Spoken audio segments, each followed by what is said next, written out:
Old Alwal పరిధిలో జొన్నబండ old Alwal పరిధిలో జొన్నబండ survey number 582, 583 Satyanarayana గారి ల్యాండ్ ఉంటే సర్ప్లస్ కింద 27 ఎకరాల భూమిని ప్రభుత్వానికి వదిలిపెట్టిండు.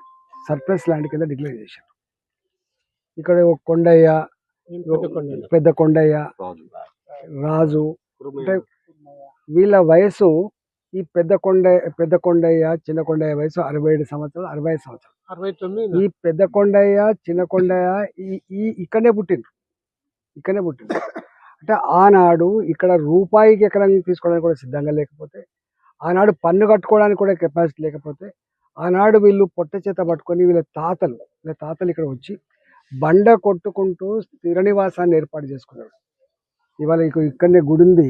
ఈ గుడి 1986లో ఏర్పాటు చేసిండు. అంటే ఒక 100 సంవత్సరాల క్రితం వీళ్ళ తాతలు తండ్రులు ఇక్కడికి వచ్చి ఇవాళ 72 కుటుంబాలు ఇక్కడ స్థిరపడి ఉంటే, ఇవాళ వచ్చిన ప్రభుత్వం అంటే 72 ఏళ్ల క్రితం వచ్చి ఇక్కడే గుడిచెలేసుకొని కొంత వెసులుబాటు కలిగిన తర్వాత, కొంత చెయ్యి తిరిగిన తర్వాత ఇండ్లు కట్టుకొని ఉంటే, ఆ ఇండ్లకు ఇక్కడ అల్వాల్ ఎంఆర్ఓ గారు వచ్చి వాళ్ళు నోటీసులు ఇచ్చిపోయిండు. అంటే ఈ 72 ఇళ్లకు నోటీసులు ఇచ్చిపోయిండు. అంటే ఎంత దుర్మార్గులు అంటే వీళ్ళు. ఒకవైపు ఏమో కాంగ్రెస్ ప్రభుత్వం అంటే పేదల కోసమే ఉంటుంది, ఇందిరమ్మ ఇల్లు కట్టిందని చెప్పేటువంటి కాంగ్రెస్ పార్టీ ఓట్లేసిన కర్మానికి, ఇలా అధికారంకి వచ్చిన కర్మానికి, ఇలా పెద్ద కొండయ్య, ఇక్కడ పుట్టిన పెద్ద కొండయ్య, ఇక్కడ పుట్టిన చిన్న కొండయ్య 65 నుంచి 69 సంవత్సరాల వయసు ఉన్నటువంటి వాళ్ళు, 72 సంవత్సరాల ఒడ్డెర కుటుంబాలు వీళ్ళు. ఇలా వీళ్ళకు నోటీసులు ఇస్తుందంటే ఎంత ధైర్యం ఉండాలి ప్రభుత్వానికి, ఎంత నీచాన్ని ఒడిగడుతుందో మనకు అర్థం కావాలి.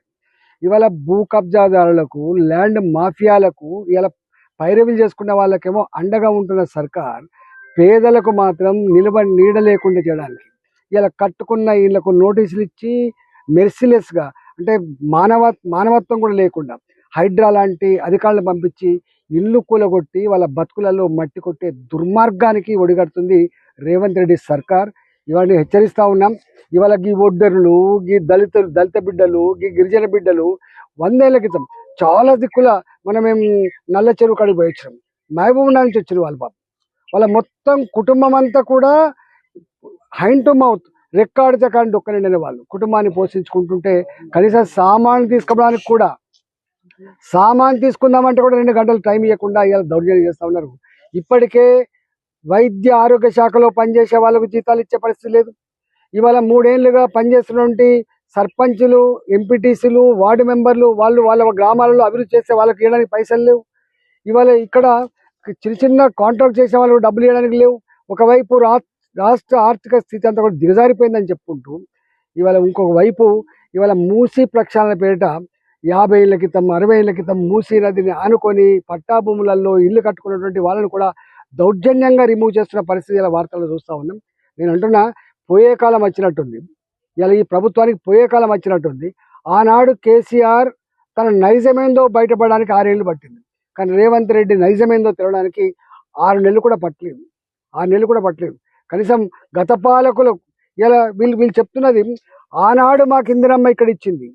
ఆనాడు ఇందిరాగాంధీ అంటే ఎప్పుడో మీరు అర్థం చేసుకో, 83, 84 ముందు ఆనాడు ఇందిరమ్మ ఉన్నప్పుడు ఇచ్చినటువంటి పట్టాలు, ఆనాడు ఎన్టీ రామారావు వచ్చిన తర్వాత మళ్ళీ ఇది మీదే అని చెప్పి ఇచ్చినటువంటి పట్టాలు, ఆనాడు ఇక్కడ ఉన్నటువంటి భూస్వాములు దీన్ని సర్ప్లస్ ల్యాండ్ కింద చూపించినప్పటికి కూడా, బిడ్డ మీరు ఈ బండను నమ్ముకొని బతికిండ్రు, మీరు ఇక్కడనే పుట్టిండ్రు, ఇక్కడనే పెరిగిండ్రు అని చెప్పి వాళ్ళు కూడా మీరు ఇక్కడ ఇల్లు కట్టుకోమని చెప్పినటువంటి వాళ్ళు ఇవాళ వచ్చి మేడ్చల్ కలెక్టర్, ఇక్కడ ఉంటున్న అల్వాల్ ఎంఆర్ఓ ఇవాళ ఈ పేదలకు కంటి మీద కునుకు లేకుండా ఏ క్షణం ఏం జరుగుతుందో తెలియని ఆందోళనలో వాళ్ళు ఎక్కడ కూడా పనులకు పోకుండా ఇవాళ ఇళ్ల కాపలా కాసుకునే పరిస్థితికి కారకుడు రేవంత్ రెడ్డి. ఇవాళ రేవంత్ రెడ్డి, నీవు అనుకుంటున్నావు ఇలా నీ తాత జాగీర్ లాగా ఇలా పేదల గూళ్ళు కూలగొడితే, పేదల బతుకుల్లో మట్టి కొడితే ఇలా వాళ్ళు శాపనార్థాలు పెట్టడం కాదు, సందర్భం వస్తే నీ అధికారులు ఏందో, నీ సంగతి ఏందో అంతు తేల్చేంత వరకు కూడా వాళ్ళు వదిలిపెట్టరు. వాళ్ళకు బాసడగా ఇక్కడ ఒక ఎంపీ నేనున్నా, వాళ్ళకు బాసడగా భారతీయ జనతా పార్టీ ఉంటుందని చెప్పి మీకు హెచ్చరిస్తూ ఉన్నాం. ఈ ప్రజలకు కూడా మేము హామీ ఇస్తూ ఉన్నాం, మీ జోలికి వస్తే మొట్టమొదటిగా మేముంటాం, ఆ తదుపరి మీరుంటారని చెప్పి తెలియజేస్తా ఉన్నాం.